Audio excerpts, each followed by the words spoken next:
Hey guys, it's Tony with Backwoods Biker Magazine and Wood Tramp Outdoors.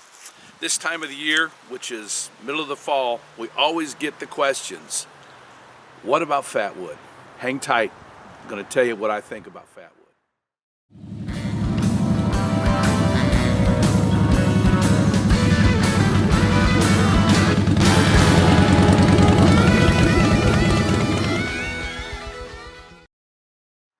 All right guys, welcome back. Yeah, every year we get the questions, and up to this point I've really not said a whole lot about Fatwood other than, you know, it's the best thing since sliced bread when you're going out to start a fire. But to me, when I'm teaching about Fatwood, there are four components that I think are critical to being successful with going out and identifying it, taking it back to your campsite or to your shop to be able to actually prepare it to go in the woods. So the first step, of course, is identifying. Now, it depends on where you're at in the country.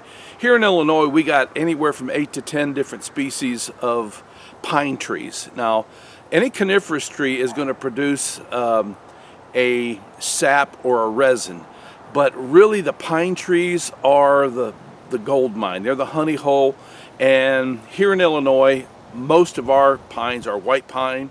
We do have some stands of red, and like I said, we have 8 to 10 species, but what I am used to seeing is the white, the red, a few yellow pine, and the white for us is really the gold mine that produces most of the fatwood that we have. So step number one is when we go out in the woods, we have to be able to identify the species, okay, because you're not going to get it out of an oak, out of a cherry, out of a hickory or hemlock, etc., etc., etc. They have to be coniferous, and so you need to know what a pine tree looks like, and you need to be able to identify them. And once you identify them, then you can start to move on to the second step, which is harvesting. And harvesting for me, you know, you see I've got this felling axe with me because I'll come out today. I'm not taking this axe out with me. This is the Liam Hoffman felling axe. This is one of the best axes I've. As a matter of fact, I'll tell you right now, this isn't a commercial for Liam Hoffman or Hoffman Blacksmithing, but this is the 2022 axe of the year. Liam Hoffman is an artist. He is a prodigy. I mean, the guy is just awesome when it comes to anything blacksmithing, especially his axes, okay? So I brought this out not to chop any trees down. I'm not going to fell any trees today. It's unnecessary, because when you go out into the bush or out into your woods where you might be at, or where you're going to go out and spend the weekend or the whole week, if you find a stand of pine trees, more than likely there's going to be some on the ground, and you want to take a look at those branches that are coming off. You want to hit them with your knife or butt them with your axe, you know, to see how solid they are. If they break off, they're no good for you. But if they sound like they're rock solid, you don't have to take a tree down, and you've got everything you need right there on the ground. So the reason I say that is because if you just go chopping trees down, you're going to ruin resources for generations to come.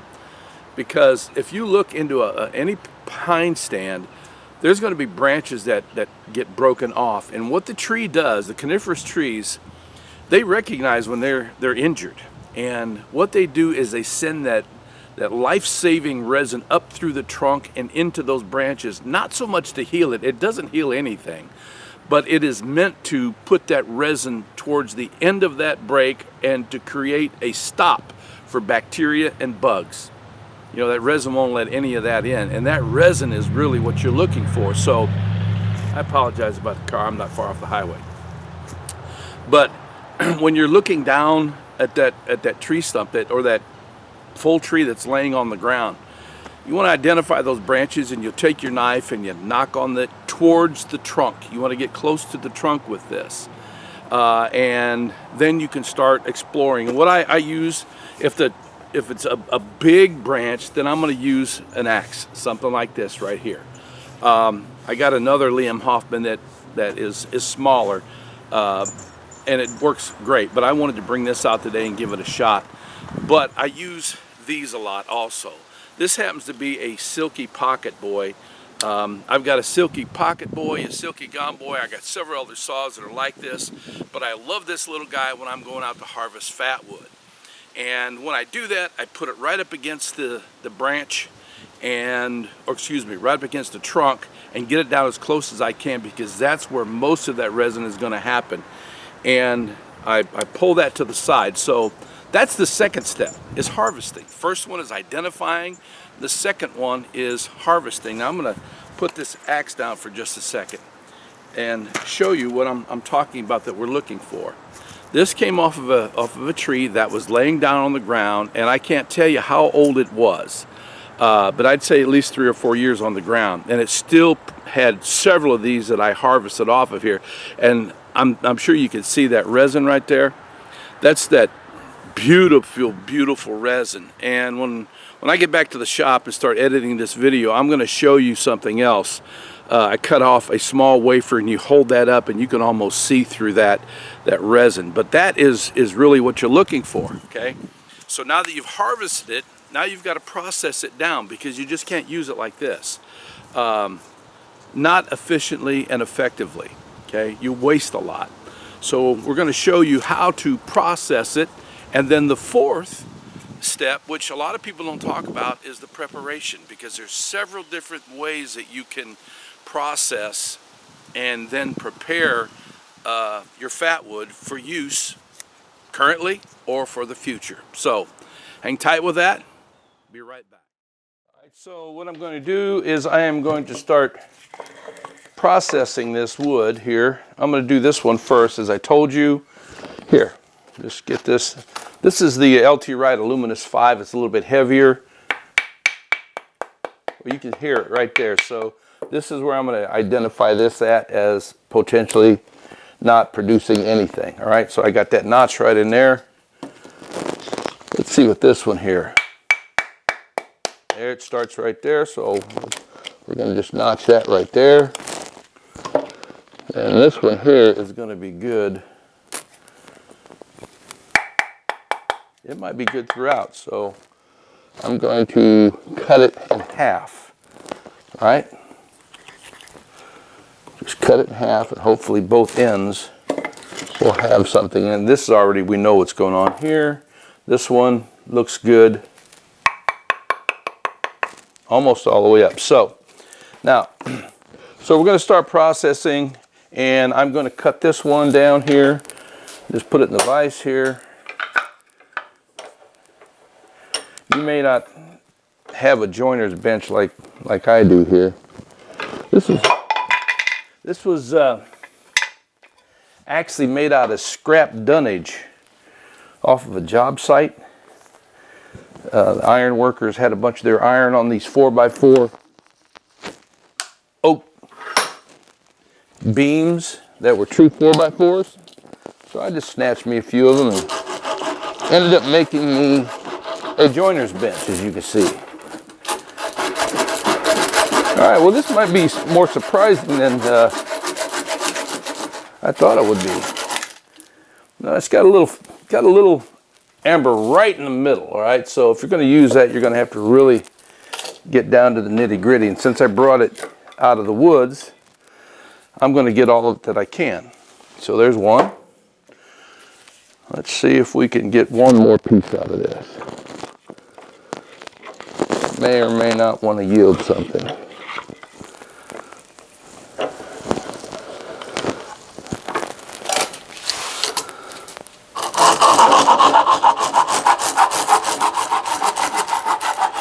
Yeah, it does. No, not that much. So the rest of this is trash, unless you want to save it for your fire. But since I'm not building no fires in my workshop, I'm not going to do that.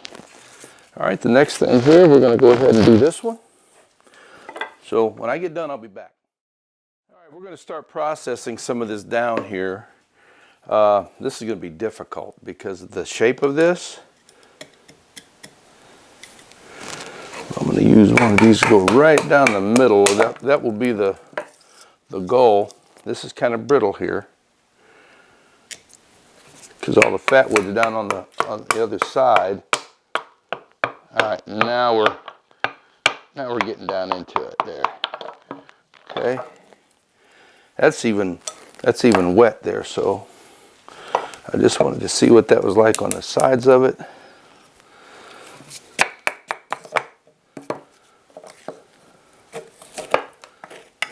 There you go, see that? Nice red resin. That's cool. Okay.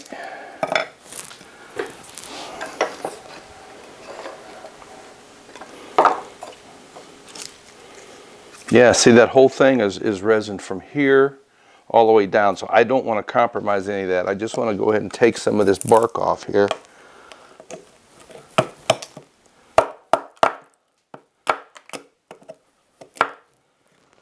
Yeah. Yeah, that's all nice and red. All right.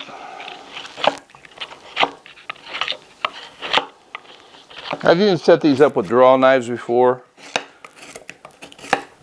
Not everybody has a draw knife.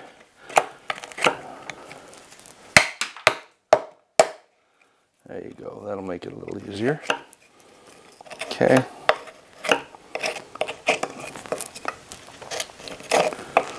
Okay, for me that is pretty much prepped for the next step. Okay, and you can see how red that is, right? Okay, so I'll just put this right over here.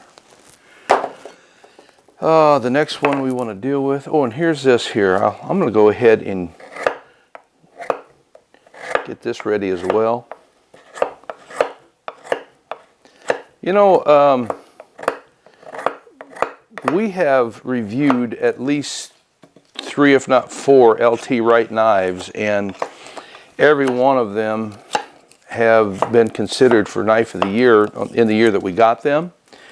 And, you know, as I've told you before, I'm not a big knife guy. And this Aluminous 5 is one of the biggest knives that I actually take out. I've got other big knives in the warehouse, but during the Midwest Woodcraft Gathering here last month, LT Wright was a sponsor, and one of the guys that was there was Larry Roberts from the Alone program, and he has a signature knife that's actually 6 inches long, and I fell in love with that knife. I mean, once you start getting up in that length there, temper's hard to repeat when you're talking about producing a knife over and over again. And they do make production knives out of there. They're custom knives, but they have a production run of them. But he's done a great job. This is going to be a really, really good piece here. All right, so now let's go ahead and get this piece ready to go.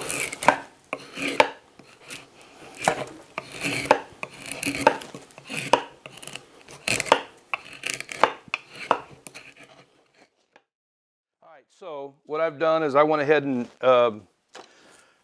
processed that down to the next point to, you know, a workable size. But before I go on, I wanted to tell you, you know, you see all this here, I swept this up from my floor, and this is stuff that was left over on the bench. And you know, I recommend going through this. You know, here's a piece right here that could produce something, produce a fire for you. Be truthful with yourself. You know, this stuff here is not going to work out. But a lot of this right here, taking out all the large bark that I've got on the table with me, and I would say about 90 to 95% of this would help produce a fire. You know, some of it won't. And like I said, you have to be smart and take that out. But, you know, to put it in a small tin or something like that, and I'll show you what I'm going to do with some of this here. But yeah, you've got a pretty big pile right there of material that you could actually use. Now, I'm going to go ahead and get this off the bench so I can show you my next step. So hang tight. All right, guys, so all that those 5 or 6 limbs that I showed you in the beginning, I have processed them down to this size. So now we're going to move on to the next step, which is preparing them. And when I say prepare them, I mean I'm getting them to the place where I can just reach, grab, and go. I don't have to do a lot with them, and they're usually in 3 different sizes for me.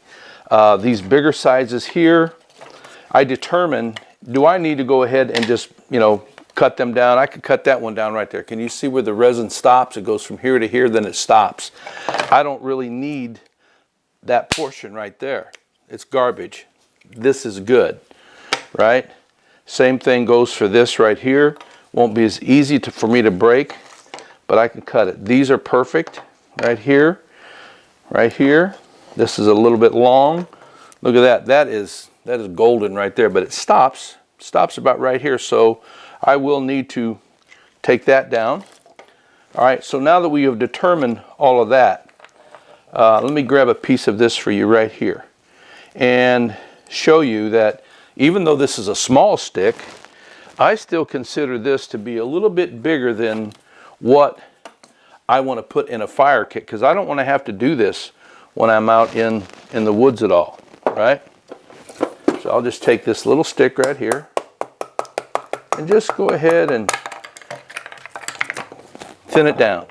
That to me is a perfect size right there. It's about 5 inches long and about the width of a thumbnail, or about the size of my small finger right there. Those are perfect for a fire kit.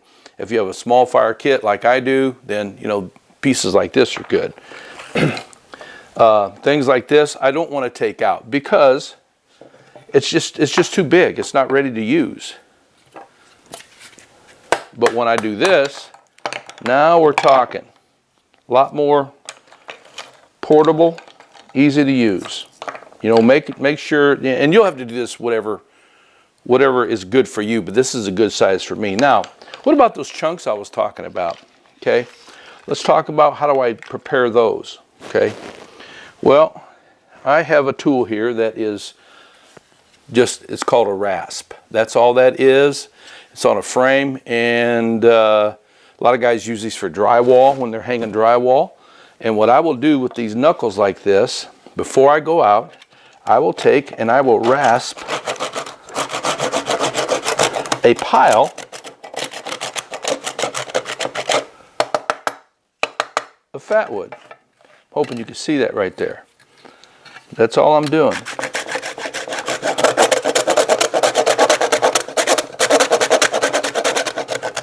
And it'd be the same thing as if you are doing it out in the woods with a regular stick of Fatwood, but you are pre-making your pile. Now, that's not a lot right there because it does take a while, and this is kind of dull too.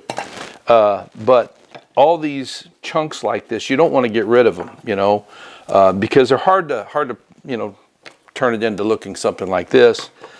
But man, there's a ton of Fatwood in there, so I do keep it. You can use the back of your knife to mess with it, but I'm telling you, you'll be there all day long. Same thing going this way. So that's why I use this. And I just need to change the blade, but I wanted to show you, if you do this here, and you get yourself a container like an Altoids container, and put this in there, you'll have enough Fatwood shavings, or fiber. I'd call it fiber before I'd call it shavings, because it's very fibrous. Now, if you're using it like that, you got to remember you got to fluff it up, because once you put it in that tin and it settles down, it's going to be real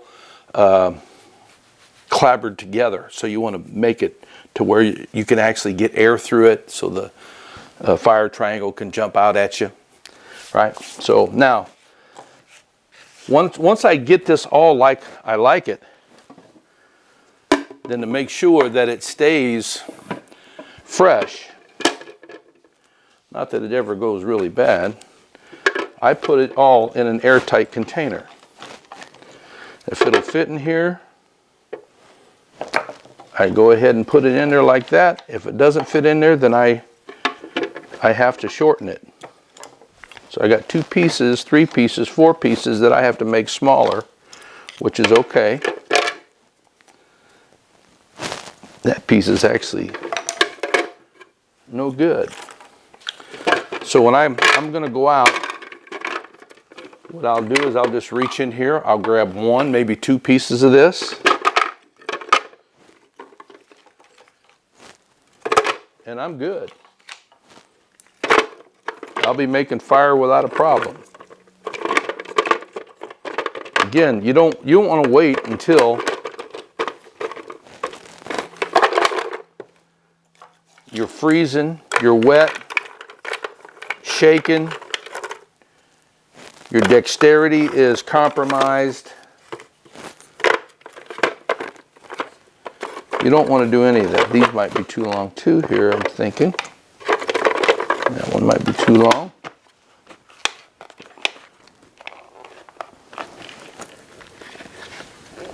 There it is.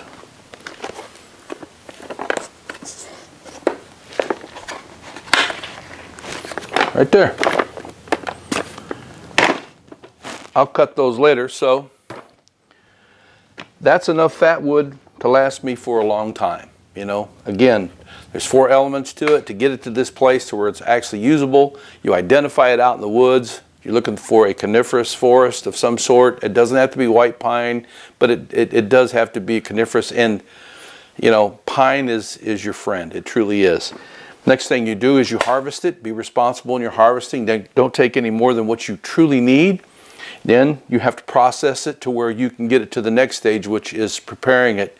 And that's what I just did, and that's what's inside of here. So thanks for the question on the fat wood. Sorry it's taken all these years to do this for you, but there's a lot of guys out there that cover this and other subjects. Man, there's some great guys out there. I do want to make mention of my friend Craig Caudill, Nature Reliance School down in Kentucky. Also Kevin Johnson from Midwest Woodcraft Group here in Illinois. Watch their YouTube channels because both of them have got a lot to teach you. Marvelous teachers, a great brain. Craig Caudill, you talk to him for 5 minutes, you'll have a headache. He'll tell you so much, and especially if you get him into talking about trapping. So thanks a lot for watching. Appreciate it, and appreciate your support all the time. So you guys take care.